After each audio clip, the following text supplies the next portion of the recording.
3 minutes is all I need and here you are। well ये 3 minutes मिलेंगे Wolverine और Tobey Maguire के Spiderman को एवेंजर्स डूम्सडे के ओपनिंग सीन में, क्योंकि डूम्सडे की ओपनिंग सीन के बारे में काफी चीजें लीक हो गई हैं। इवन ये भी कि टोबी और वुल्वरीन का जो बैटल है वो कितनी देर चलेगा। इसके अलावा मार्वल की कौन कौन सी नई मूवीज कंफर्म हो गई हैं, डूम कैसे मल्टीवर्स डिस्ट्रॉय करेगा और ऐसी बहुत सारी लेटेस्ट लीक्स लेकर फिर से आ गया हूं। But before that Avengers doomsday आने तक मैंने इस चैनल पर 100K सब्स का टारगेट रखा है, जो तुम्हारे एक सब्सक्राइब के बिना पॉसिबल नहीं होने वाला boss. So if you are new to the channel do subscribe it और ऐसे ही सारी लेटेस्ट लीक्स और अपडेट्स सबसे पहले मैं तुम तक पहुंचाता रहूंगा। सो तुम्हें ये तो ऑलरेडी पता है कि डूम्सडे की ओपनिंग होगी टोबी के यूनिवर्स में, जहां डेडपूल और वुल्वरीन बिना टिकट के आ जाएंगे एक यूनिवर्स डिस्ट्रॉइंग वेपन लेकर। इनके साथ में मैग्नीटो भी आएगा। उधर टोबी अपने यूनिवर्स को बचाने के लिए ग्रीन गॉब्लिन और डॉक ऑक के साथ पहुंचेगा और एक मैसिव बैटल शुरू होगा वहां पर। इस बैटल में मैग्नीटो भिड़ेगा डॉक ऑक और गॉब्लिन से, वहीं टोबी वर्सेस डेडपूल और वुल्वरीन होगा। डेडपूल तो धीरे से पोर्टल खोल के वहां से खिसक लेगा और जो ओपनिंग बैटल सीन है इसमें टोबी वर्सेस वुल्वरीन का जो बैटल है वो एग्जैक्टली कितनी देर चलेगा इसकी टाइमिंग सामने आ गई है। ये बैटल चलेगा 3 मिनट्स तक और उसके बाद टोबी का यूनिवर्स उस डिवाइस से जिसे डेडपूल ने एक्टिवेट किया था उससे डिस्ट्रॉय हो जाएगा। नो यूनिवर्स डिस्ट्रॉय होने के बाद टोबी का स्पाइडी और वुल्वरीन बचेंगे या नहीं ये अभी कोई 100% कंफर्म नहीं है। इस बात को लेकर इनसाइडर्स खुद डिवाइडेड है, क्योंकि काफी सारे बोल रहे हैं कि लास्ट मोमेंट पर इन्हें वॉचर या फिर लोकी आके बचा लेगा और सीक्रेट वॉर्स को यही दोनों कैरी करेंगे। लेकिन कुछ इनसाइडर्स बोल रहे हैं कि ये दोनों यूनिवर्स जब डिस्ट्रॉय होगा तो उसी के साथ खत्म हो जाएंगे। मैंने अभी तक जितनी भी लीक्स वगैरह देखी है तो मेरे हिसाब से they will Indeed be in secret Wars. लेकिन जो भी हो भाई, ये जो 3 मिनट्स हैं ये किसी भी कॉमिक फैन के लिए या किसी भी मार्वल फैन के लिए जो 90s से कॉमिक्स पढ़ के और मूवीज देखकर ग्रो अप किया है उसके लिए सुबह के एक सपने जैसे होंगे। और बाय द वे अगर अचानक से डूम्सडे की रिलीज डेट चेंज हो जाए तो घबराना मत, क्योंकि सुनने में ये आ रहा है कि मार्वल वाले डूम्सडे की रिलीज डेट को एक हफ्ते पहले शिफ्ट करने का सोच रहे हैं। एंड दैट्स बिकॉज अगर वो उसकी डेट अभी 18 दिसंबर है और उसे शिफ्ट करके 11 दिसंबर कर देते हैं तो उन्हें एक हफ्ते के लिए आईमैक्स स्क्रीन्स मिल जाएंगी। तो ये जो ओपनिंग वीक होगा डूम्सडे का ये और भी ज्यादा मैसिव हो जाएगा। वैसे भी मैसिव होगा डेट चेंज हो या ना हो, लेकिन क्योंकि एक हफ्ते बाद ड्यून पार्ट 3 भी आ रही है और ड्यून वालों ने सारी आईमैक्स स्क्रीन्स पहले से ही बुक कर रखी थी तो डूम्सडे को आईमैक्स स्क्रीन्स नहीं मिल पाई। हालांकि अभी के लिए फिलहाल ये सिर्फ एक र्यूमर है तो इसे एज अ र्यूमर ही लेना। बट इफ समहाउ इसे सच होना होगा तो इसका जो अनाउंसमेंट है वो अभी कॉमिक कॉन में 25 जुलाई को ट्रेलर ड्रॉप के साथ ही कर दिया जाएगा। अब देखो बकी बार्न्स डूम्सडे में मारा जाएगा, ये अपडेट तुम्हें पहले काफी पहले बता चुका था, लेकिन तब खुद मेरी भी ये समझ नहीं आया था कि बकी मर गया लेकिन रेड गार्डियन और घोस्ट जैसे कैरेक्टर्स बच गए।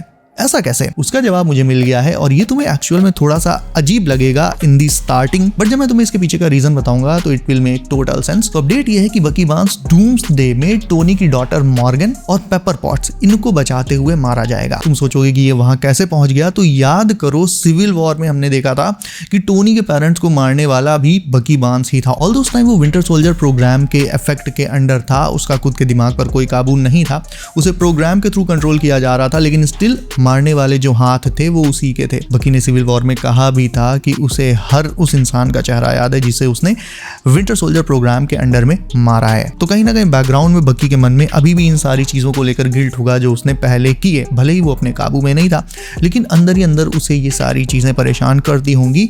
सो as kind of a redemption, जब पहले उसने टोनी के पेरेंट्स को मारा था उसी का रिडेम्पशन पाने के लिए डूम्सडे में शायद वो टोनी की ही डॉटर को बचाते हुए मारा जाएगा। तो it will be like a full circle movement for him, क्योंकि पहले जिसने टोनी की फैमिली को मारा अब वही टोनी की फैमिली को, टोनी की दूसरी फैमिली को बचा रहा है। नो सीक्रेट वॉर्स के बाद जब मार्वल का सॉफ्ट रीसेट हो जाएगा उसके बाद Avengers, New X Men, Fantastic Four, Spiderman, Midnight Sons ये सारे के सारे हीरोज एक ही यूनिवर्स में एग्जिस्ट करेंगे और इसीलिए सीक्रेट वॉर्स के बाद जितनी भी मार्वल मूवीज आएंगी उनमें से ज्यादातर में नए एक्समैन को भी फीचर किया जाएगा। तुम्हें बता दूं कि ब्लैक पैंथर 3 में भी न्यू एक्समैन आएंगे, एक टीम अप होगा। कुछ सोचो अभी तो सीक्रेट वॉर्स आई भी नहीं है, अभी तो रीसेट वगैरह के हम लोग पास भी नहीं पहुंचे हैं और स्पाइडरमैन जैसी एक मेजर मूवी में पहली नई म्यूटेंट का डेब्यू होने जा रहा है जो कि एसआईडी सिंह की जीन ग्रे। तो अगला सागा म्यूटेंट्स पर हेविली फोकस करने वाला है। सुनने में तो ये तक आ रहा है कि ऑब्सेशन की एक्ट्रेस इंडी नेवारेट भी मार्वल में किसी नए म्यूटेंट का रोल कर सकती हैं अपकमिंग एक्समैन रिबूट मूवी में। उन्होंने खुद ये बात बोली है कि वो मार्वल में काम करना चाहती हैं और तो और एक्समैन के डायरेक्टर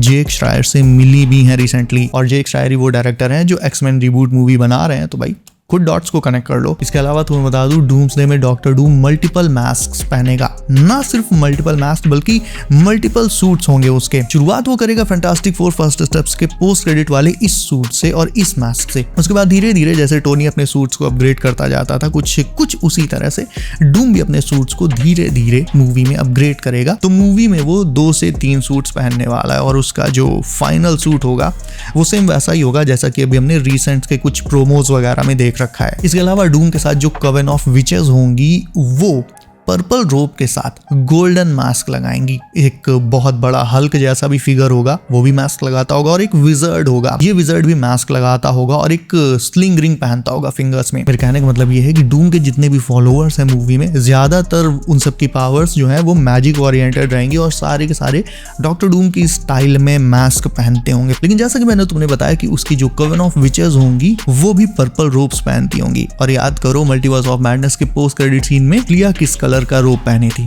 ऑब्वियसली पर्पल। यानी क्लियर है कि क्लिया स्ट्रेंज को इनकर्जन फिक्स करने के बहाने से ले गई है डूम के पास, जो उसे अपना सारा प्लान बताएगा। और वैसे तो एक बार को स्ट्रेंज डूम की बात ना मानता, लेकिन क्योंकि वो भी अब डार्क होल्ड पढ़ के करप्ट हो चुका है, इसलिए उसे मैनिपुलेट करना डूम के लिए बेहद आसान होगा। डूम्सडे में स्ट्रेंज डूम की साइड से फुल फॉर्म में बैटिंग करेगा और उसका हृदय परिवर्तन होगा सीक्रेट वॉर्स के सेकंड एक्ट के आसपास, जब रेजिस्टेंस यानी डूम्सडे में सर्वाइव करने वाले हीरोज का ग्रुप उसे मिलेगा और समझाएगा कि बाबू दंदी बात ऐसा नहीं करते। तब कहीं जाकर वो समझेगा और डूम को बिट्रे करेगा, जिसके बदले में हो सकता है डूम उसे कॉमिक्स की ही तरह वहीं के वहीं फूंक दे। नाउ बात कर लेते हैं उन मूवीज की जो मार्वल के सॉफ्ट रिबूट के बाद सबसे पहले आएंगी। तो इनमें से सबसे पहली होगी एक्समैन रिबूट, फिर ब्लैक पैंथर 3, शैंग-ची 2, स्पाइडरमैन 5 भी आएगी एट सम पॉइंट, जिसमें स्पाइडी का टीम अप डेडपूल या फिर म्यूटेंट्स के साथ हो सकता है, और एक एवेंजर्स मूवी म्यूटेंट सागा में भी आ सकती है। Most probably it will be Avengers 7। इसके अलावा मिडनाइट सन्स मूवी भी आएगी और एट सम पॉइंट तुम्हें ब्लेड भी देखने मिलेगी। थंडरबोल्ट्स का सीक्वल भी आएगा ही आएगा, और फाइनली फैंटास्टिक फोर पार्ट 2, जिसमें आरडीजे के डूम का रिटर्न हो सकता है। नाउ ब्रांड न्यू डे का एक नया प्रोमो आया है, मे भी हो सकता है तुमने देख भी लिया हो, जिसमें तुम क्लियरली देख सकते हो कि स्पाइडी सैवेज हल्क से नहीं बल्कि प्रोफेसर हल्क से फाइट कर रहा है। इसका क्या मतलब है भाई? ब्रूस बैनर अगर बदला है तो सैवेज हल्क या ग्रे हल्क में बदलेगा, प्रोफेसर हल्क कैसे बन गया वो? और वैसे भी प्रोफेसर हल्क को हम लोगों ने जितना देखा है वो लड़ाई का पक्षधर तो कभी रहा ही नहीं। उसका अगर स्पाइडी के साथ या किसी के साथ भी उसकी कोई डिसएग्रीमेंट्स हैं तो वो उसे बात करके सॉल्व करेगा, ना कि लड़ाई करके। लेकिन उस प्रोमो में स्पाइडी क्लियरली प्रोफेसर हल्क से लड़ते हुए देखा जा रहा है, इवन वो उसे अपने जाल में फंसाकर गिरा भी देता है। दैट क्लियरली मीन्स कि प्रोफेसर हल्क के माइंड को जीन ग्रे कंट्रोल कर रही है। यानी पहले ब्रूस बैनर बनेगा स्मार्ट हल्क, फिर उसका इनहिबिटर डिवाइस टूटेगा तो वो बनेगा ग्रीन हल्क, और मे बी उसकी फाइनल फॉर्म ग्रे हल्क वाली होगी। मतलब मूवी में तुम्हें हल्क के एटलीस्ट 3 अलग अलग वर्जन्स देखने मिलेंगे। और फाइनली डूम्सडे में डॉक्टर डूम मल्टीवर्स डिस्ट्रॉय करेगा। ये बोलते बोलते लगभग 1 साल हो चुका है, लेकिन किसी ने सवाल पूछा ही नहीं कि करेगा कैसे, मल्टीवर्स को डिस्ट्रॉय आखिर करेगा कैसे? वो टारगेट करेगा इस वर्ल्ड ट्री को जो टाइमलाइन से बना है। डूम एक ऐसा तरीका खोज निकालेगा जिससे ये वर्ल्ड ट्री धीरे धीरे वीक होने लगेगा और एक एक करके सारी टाइमलाइंस कोलैप्स होने लगेंगी। एक चेन रिएक्शन शुरू होगी और धीरे धीरे पूरा मल्टीवर्स खत्म हो जाएगा। ये है डूम का मल्टीवर्स को डिस्ट्रॉय करने का प्लान। हाँ, वो इसके लिए एक वेपन भी बनाएगा और हो सकता है यही वेपन, इस वेपन का जो पर्पस है वो हो वर्ल्ड ट्री को कमजोर करना। यानी ओवरऑल उसके जो प्लान्स हैं वो वर्ल्ड ट्री को कमजोर करने के हैं, जिससे टाइमलाइंस कोलैप्स कर जाए और मल्टीवर्स डिस्ट्रॉय हो जाए। सो यार, let's wrap it up for today. आज के लिए बहुत सारी लीक्स और अपडेट्स हो गई। तुम्हें सबसे ज्यादा दांसू कौन सी लगी कमेंट करके मुझे अभी बताओ। इसके अलावा वीडियो को अभी तक लाइक नहीं किया तो उसे भी लाइक करके चैनल कर लो। सब नोटिफिकेशंस कॉल पर डालना मत भूलना ताकि आने वाली लेटेस्ट लीक्स और अपडेट्स तुमसे कभी भी मिस ना हो। सो बी सेफ गाइस, अपना ख्याल रखिए। मेरा नाम है Himanshu and as always I will see you in next one.